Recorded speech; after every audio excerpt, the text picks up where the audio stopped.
सभी साथियों को नमो बुद्धाय और जय भीम। साथियों, जैसा कि आपको जानकारी है कि हमने एक निर्णय लिया है कि संविधान के सभी वॉल्यूम बनाकर संपूर्ण संविधान की जानकारी समाज को दी जाएगी। इसके प्रथम वॉल्यूम में आज आप सबका स्वागत है, अभिनंदन है। ये भारत का संविधान है जिसे हम लेकर आज वीडियो बना रहे हैं और आज का जो प्रथम चरण है, प्रथम आपका वॉल्यूम है, उसके अंदर शीर्षक है भारत के संविधान की उद्देशिका। किसी भी पुस्तक के प्रारंभ में उसकी प्रस्तावना होती है जिसको पढ़कर आप उसके अंदर क्या संदर्भ दिया गया है उसके बारे में समझ सकते हैं। तो भारत के संविधान के प्रारंभ में सबसे पहले उद्देशिका दी गई है। उद्देशिका को पढ़ने से पहले बाबा साहब ने जो एक संदेश दिया है उसके बारे में हमें पता होना चाहिए। बाबा साहब ने कहा था कि संविधान कितना भी अच्छा क्यों न बना दिया जाए, यदि उसे लागू करने वाले व्यक्ति निष्ठावान नहीं है तो वो अंततः बेकार और निष्फल साबित होगा। और संविधान चाहे कितना भी सामान्य क्यों न हो, यदि उसे लागू करने वाले व्यक्ति निष्ठावान है तो निश्चित रूप से वो संविधान सफल साबित होगा।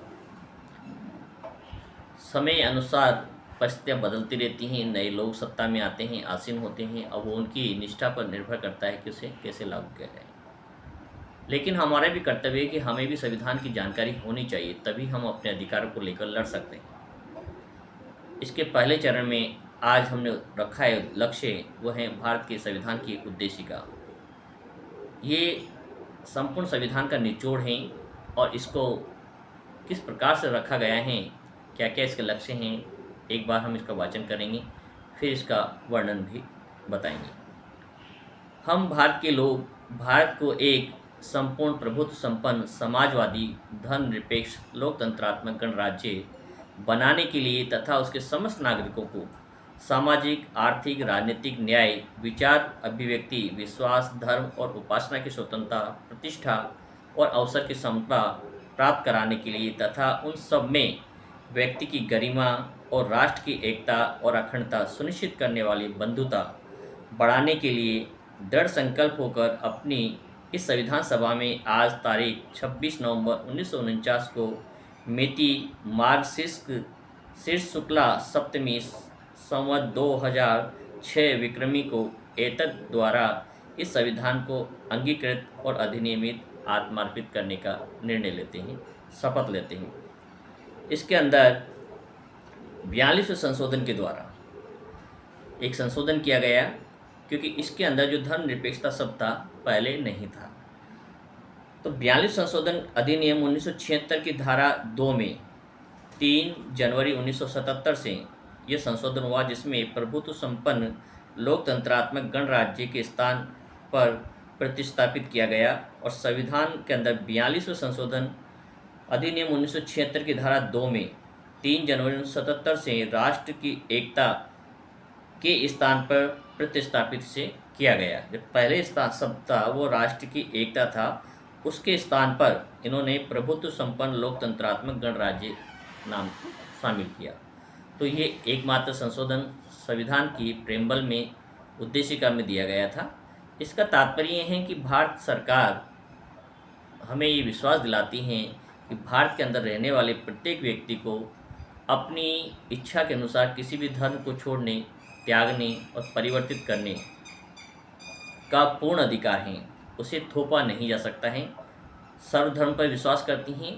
भारत का अपना कोई धर्म नहीं है, सरकार का अपना कोई व्यक्तिगत धर्म नहीं है।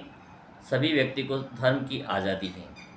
सरकार किसी भी धर्म को बढ़ावा देने के लिए कोई कार्य नहीं कर सकती हैं। हर व्यक्ति अपनी शिक्षण संस्थाएं, धार्मिक संस्थाएं खोल सकता है और वो अपने स्तर पर उसका विस्तार कर सकता है, प्रचार प्रसार कर सकता है, धार्मिक सभाएं कर सकता है, अपने धार्मिक स्थल बना सकता है। इसे पूर्ण आज़ादी है।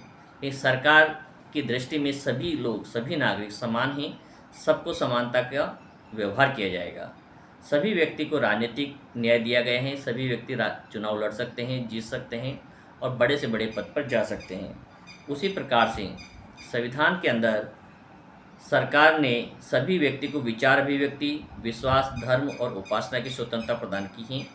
प्रतिष्ठा और अवसर का समानता दी गई है। कोई भी व्यक्ति हो, किसी भी जाति का हो, किसी भी धर्म का हो, किसी भी धर्म की उपासना कर सकता है और प्रतिष्ठा प्राप्त कर सकता है स्वतंत्रता के साथ। व्यक्ति की गरिमा सुनिश्चित करने वाली बंधुता, ऐसा व्यवहार सरकार करती है कि समाज के अंदर व्यक्ति की गरिमा बनी रहे, बंधुता बनी रहे। इसी आशा के साथ संविधान को लागू किया गया था। तो हमें अपने घरों के अंदर भारत की उद्देशिका का जो चित्र हैं आजकल बाज़ार में आसानी से मिल जाता है, उसे रखना चाहिए और बच्चों को सर्वप्रथम उद्देशिका के महत्व और लक्ष्यों को बताना चाहिए कि इस संविधान को लागू करने के पहले संविधान निर्माताओं का और बाबा साहब का क्या लक्ष्य था और क्या वो हमें देना चाहते थे। और इसी को समर्पित आज पहला वॉल्यूम है। हमने भारत के संविधान की प्रस्तावना के बारे में पढ़ा और समझा, तो इसके द्वारा हम ये जान सकते हैं कि किस प्रकार से संविधान निर्माताओं ने हमारे हक और अधिकारों की रक्षा के लिए इस प्रथम पृष्ठ पे ही संपूर्ण अधिकारों की जानकारी देने का प्रयास किया है। अगले वॉल्यूम में हम इसके सबसे पहले भारत के जो मौलिक अधिकार है, फंडामेंटल राइट्स हैं जो हमें दिए गए हैं, उसका वर्णन करने का प्रयास करेंगे। सभी को नव बधाई और जय भीम। नव बधाई।